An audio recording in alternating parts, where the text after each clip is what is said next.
Hello, I'm Riley, and this is the Diegetic Advancement Podcast. Okay, welcome to episode 16.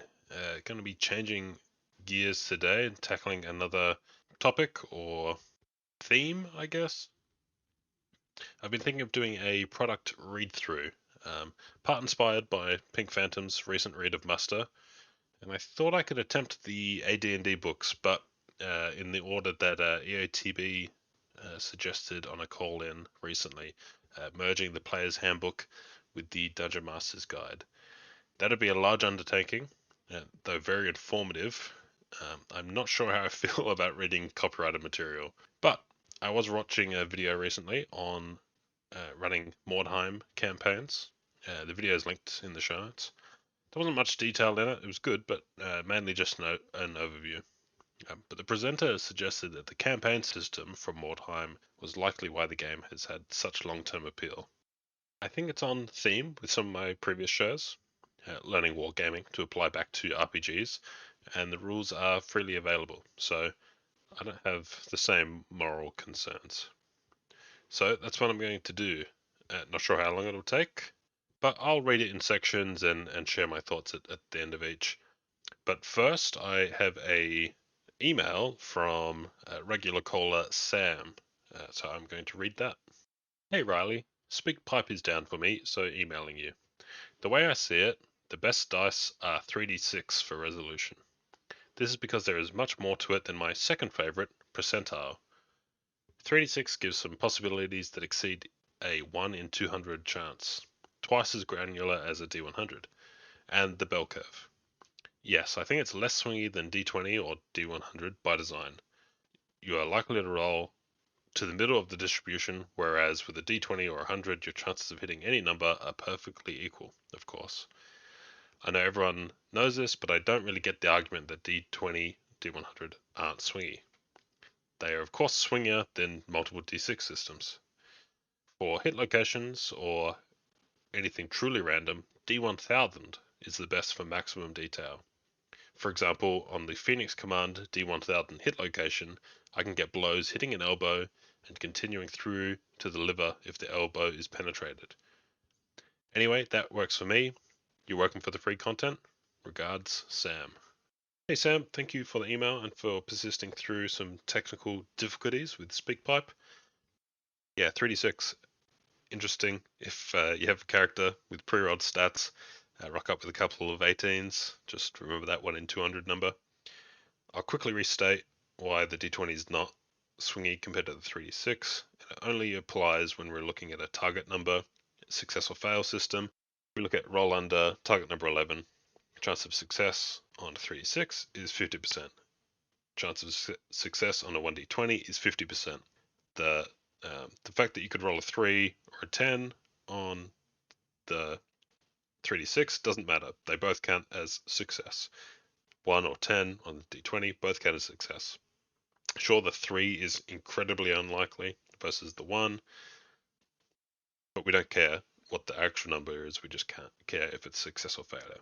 In that case, the d20 is not more swingy than the 3d6. Both have a equal chance of success and failure, and they're both 50-50.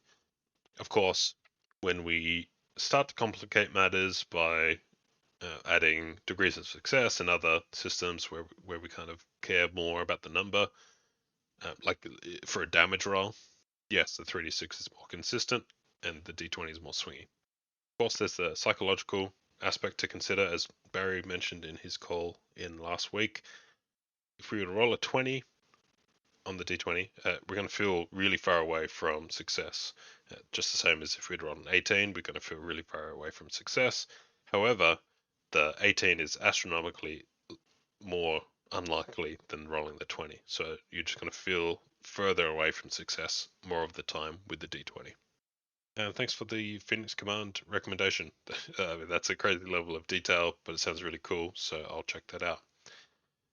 Thank you again for the email, and as you put it, the free content. I really appreciate anyone who gets in contact with the show, because it's exactly that. It is free content. Now, I do have a call from Jason, so take it away. Hey Riley, Jason here. So, pretty sure that call I sent you, I should have sent the Pink Phantom over Phantom Thoughts, and I just sent it to the wrong podcast in my flu-induced stupor. So, sorry about that, although I'm glad you enjoyed it. But, yeah, that was supposed to go to Phantom Thoughts, I'm pretty sure. Anyhow, great episodes, great job, and I look forward to what you do next. Take care. Thank you for the call, Jason. That was in response to Jason's call in from last week about some recommendations for improving the fighter. It did work as an excellent segue into my content recommendations, so there's certainly no need to apologize. And there were some good recommendations. Lots of great stuff happening over on Jason's show. His details will be in the show notes. Please check that out. It's good to hear that Jason is on the mend as far as sickness goes.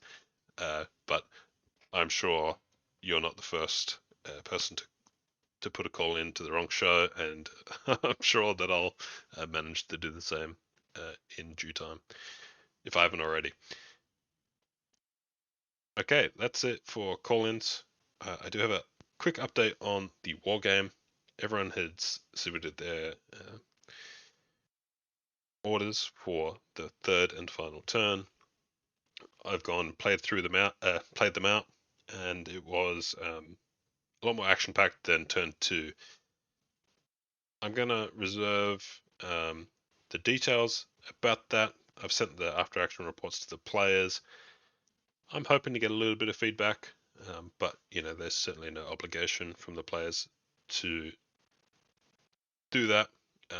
But I'm going to collect my thoughts, potentially the thoughts of the players, and put out an episode as a bit of a retrospective on that.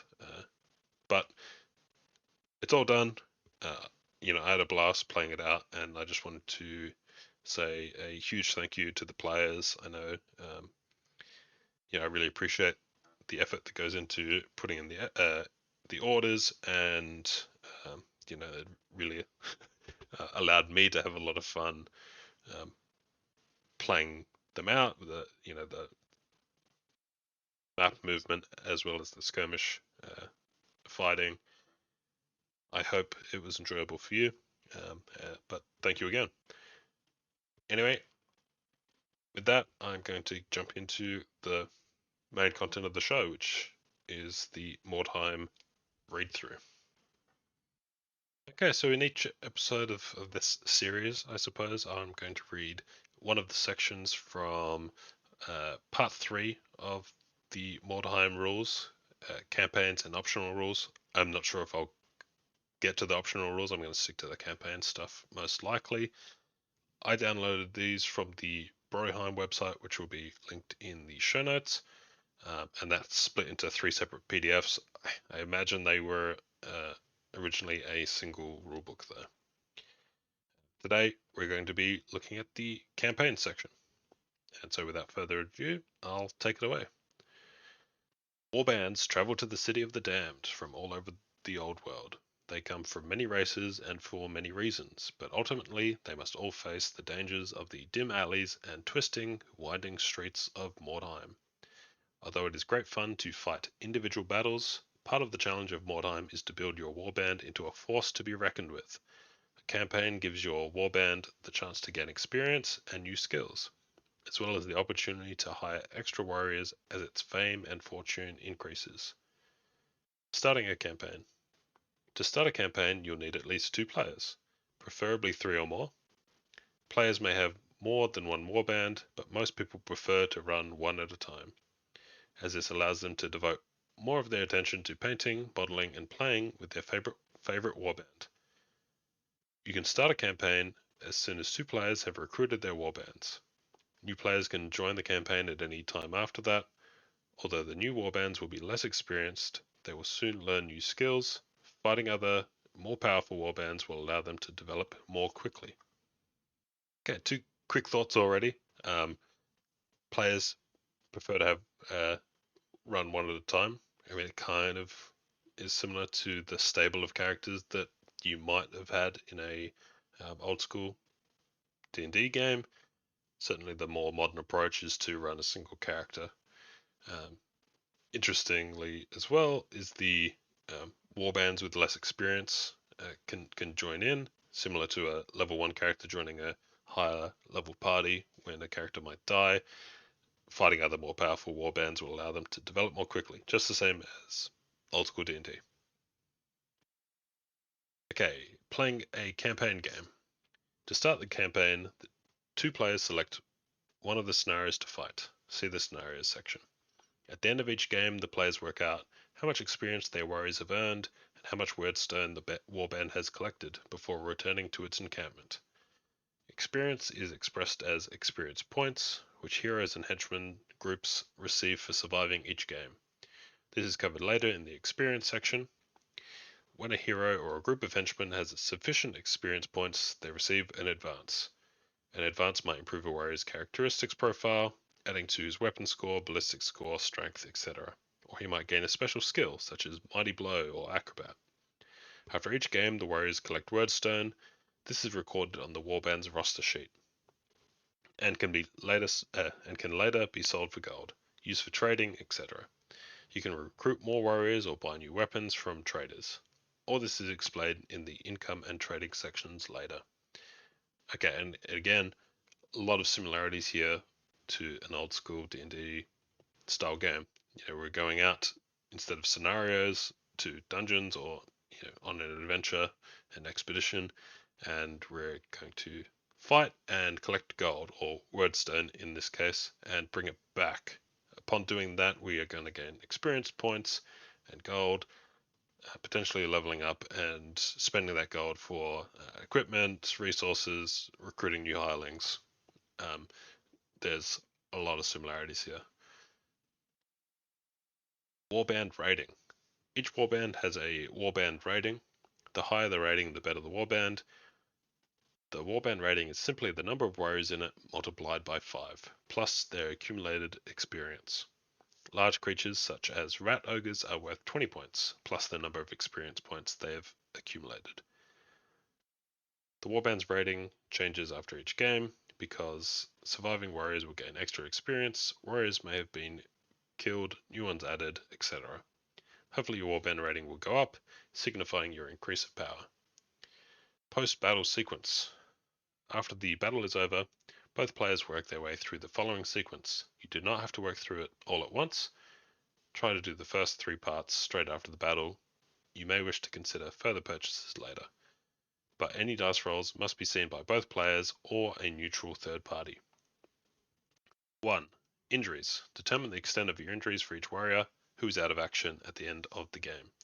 See serious injuries on page 118. Allocate experience. Heroes and henchmen groups gain experience for surviving battles.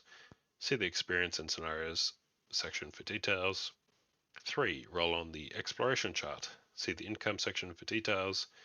4. Sell wordstone. This can only be done once per post-battle sequence. 5. Check available veterans. Roll to see how much experience worth of veterans is available for hire. You don't have to commit to hiring any at this point. 6. Make rarity rolls and buy rare items. Make rolls for any rare items you intend to buy and pay for them. These items go into the warband's stash. 7. Look for dramatis personae if you want to hire any. 8. Hire new recruits and buy common items. New recruits come equipped with their free dagger and may be bought common items. This is done in any order and may be done several times. Note that newly hired recruits cannot buy rare items. They can, however, be equipped with rare items if there are any in the warband's stash in stage 9. 9. Reallocate equipment. Swap equipment between models as desired, provided they are eligible to use it. 10. Update your warband rating. You are now ready to fight again. Okay, again, lots of similarities to a old school D&D style campaign. Again, we're probably focusing on sort of the lower levels, dungeon expeditions. This is certainly a much more formalized and procedural return home sequence, but a lot of this is similar to what would happen when you return home from a dungeon expedition. We're resting up, gaining experience, checking for rumors, hiring hirelings, buying equipment. So I'm looking forward to getting into detail from these sections as we go further on, to see if there's any bits that we can steal. Disbanding warbands. You may disband your old warband at the end of any game and start again with a new one. All the warriors in the original warband and any equipment and other benefits they acquired are lost. You can also dismiss any warrior in your warband at any time.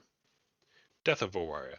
When a warrior is killed, hero or henchman, all his weapons and equipment are lost. This is very important, so be clear about it from the start. It is not possible to reallocate a warrior's weapons or equipment once he is dead. Death of a leader. If the leader of the warband is slain, the hero with the next highest leadership value takes command.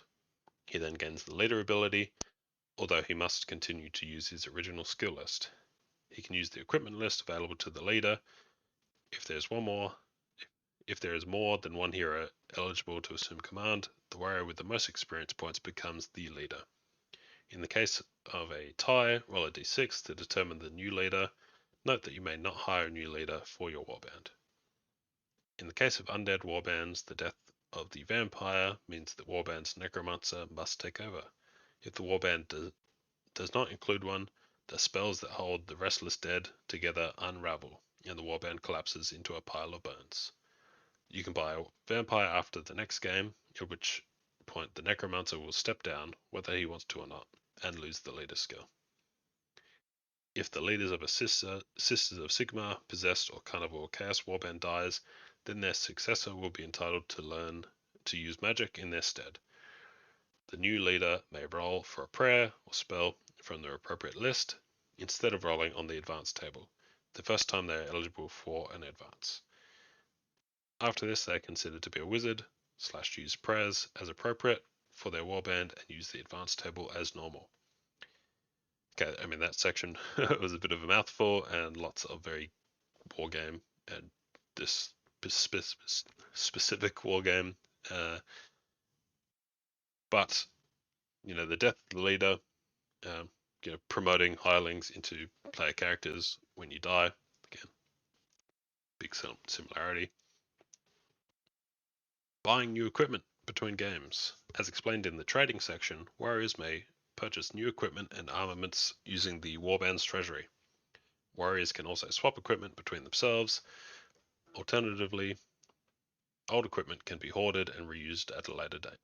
Weapons and armor purchased, swapped, or taken from storage from your warband must be of an appropriate type for the warrior, as indicated by the warband lists. Record any changes to the warrior's equipment on the roster sheet. Serious injuries. During a game, some warriors will be taken out of action and removed from play. At that time, it doesn't matter whether the warrior is dead, unconscious, injured, or just playing dead. In game terms, he is no longer capable of fighting in the battle, which is all that matters. When you're playing a campaign, it matters a great deal what happens to warriors who are taken out of action. They might recover completely and be ready to fight in the next battle, or they might have sustained injuries. Worst of all, they might die, or be so badly injured that they have to retire. When a henchman receives a serious injury, this is treated differently than if a hero received one. This is to represent the greater effect that losing a hero would have on the warband. Working out the extent of a henchman's injuries is very simple. You will need to roll on the chart opposite to determine what happens to your hero. The chart covers a whole range of injuries and random things that might befall your warrior. Bear in mind that only heroes who are taken out of action are obliged to roll on this chart. Henchmen with serious injuries. Henchmen who are out of action at the end of battle are removed permanently from the roster sheet on a d6 roll of 1 or 2. They've either suffered severe injuries, died of their wounds, or decided to quit the warband. On a roll of 3 to 6, they can fight in the next battle as normal. Heroes with serious injuries. After a battle, some of your heroes may be taken out of action. You will need to determine the extent of the injuries before the next game. To use the Heroes Serious Injuries chart opposite, roll 2d6. The first die roll represents the tens and the second units, so that a roll of 1 and 5 is 15, and a roll of 3 and 6 is 36. This type of roll is referred to as a D66 roll. I'll read through that chart in a moment, but for a Grimdark and sort of warband level game, it's surprisingly less deadly than D&D, right? You might be able to be taken out of action, but the chance of you being able to survive and fight on is quite high. Even your henchmen have a death save. Most of the injuries, which we'll see in a moment, are fairly minor with a pretty low chance of actual death, which is quite interesting. Onto the chart. 11 through 15 is dead. So that's a slightly less than 16% chance of occurring. Next is multiple injuries. Basically roll on the table multiple times, ignoring dead and more multiple injuries. The next, most of these are basically permanent reductions in your abilities. We have leg wound, arm wound, madness, smashed leg, chest wound, blinded in one eye, old battle wound, nervous condition, hand injury, deep wound, robbed, full recovery, bitter enmity, captured, hardened, horrible scars, sold to the pits, and survives against the odds. Yeah, as I said, dead is very unlikely. Full recovery, I think, is almost twice as likely to occur. And the rest of them are mainly these like -1 to some statistic. If we're going to port that to D&D, I think you'd need some way of having these heal over a longer period of time.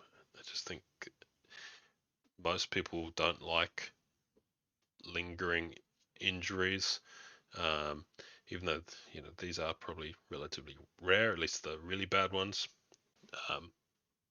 But there's also some interesting ones. Robbed, you lose your equipment. Captured, again, you're held ransom. Sold to the pits, you get to fight in a gladiatorial arena. If you win, you get a reward. If you lose your gear. And there's a couple where you get a small bonus, like hardened. You're now immune to fear. There are death and dismemberment tables for the OSR. I'm thinking of Goblin Punch being the main one. But this is quite a good list that you could certainly modify, again, to probably include way to heal from some of these over time.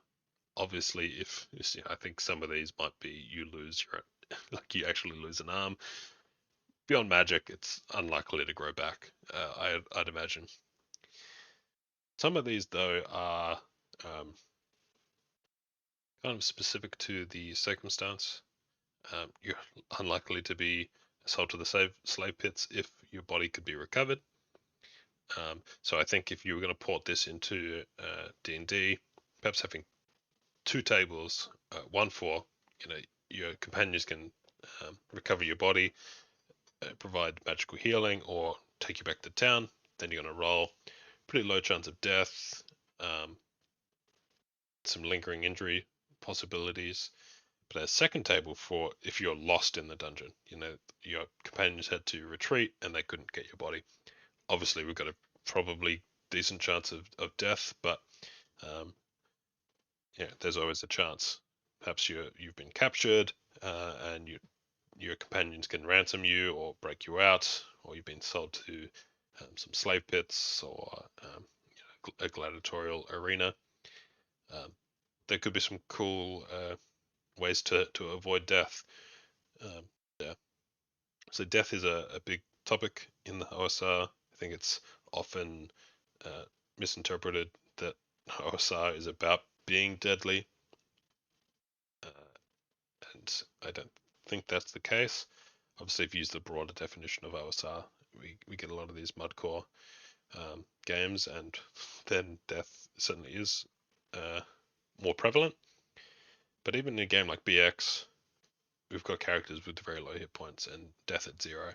So I think adding death and dismemberment, either through Goblin Punch rules or what's presented in Mordheim or something inspired by that, I think it'd be a great way to sort of lessen that impact, but also still give consequences to hitting 0. Anyway, that is it for this week's read through. Next week we have the experience section, and yeah, I'm looking forward to continuing on, especially the sort of post-game procedure references a lot of the future sections, and I think there's some interesting stuff in there. I'm keen to know your thoughts on this new segment and anything that got brought up today in the campaign section. I'm going to close out the show with some content shoutouts, so I will let them play us out. First up, on the MagikTech Mirke of the Mig fame, he talks about the upcoming Anchorpocalypse and what people might want or need from a podcasting platform. I called in more on the want. I think is more after the need. If you're interested at all in Anchor or podcasting at all, go check that podcast out. Daniel from Bandit's Keep talks about running Tomb of Horrors as a intro module for new players to D&D, and on a similar topic talks with KR about introducing new players on the Monster and Treasure podcast. Jason over the Nerds RPG Variety Cast has Gabe from the Analytic Dice on to talk about the Modiphius 2D20 system.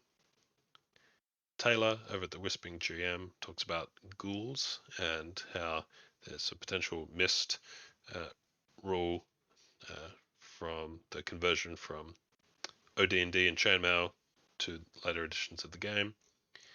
And lastly, Pink Phantom over on Phantom Thoughts responds to some call-ins on dice fudging. That's it for this week, folks. Thank you so much for listening. I'm out of here. Talk to you later. And I almost forgot this one. Rob from Down in a Heap reviews The Big Wet, which, I'll be honest, the title did not grab me, but the game sounds really cool. Both the setting, mechanics are really interesting, and Rob does a great job of going through and showcasing that. So go check that out as well. I'd love to hear your feedback. You can reach me via Spotify, SpeakPipe, Discord, or email. Details, along with everything I've talked about today, are in the show notes. Thank you so much for listening. Bye for now.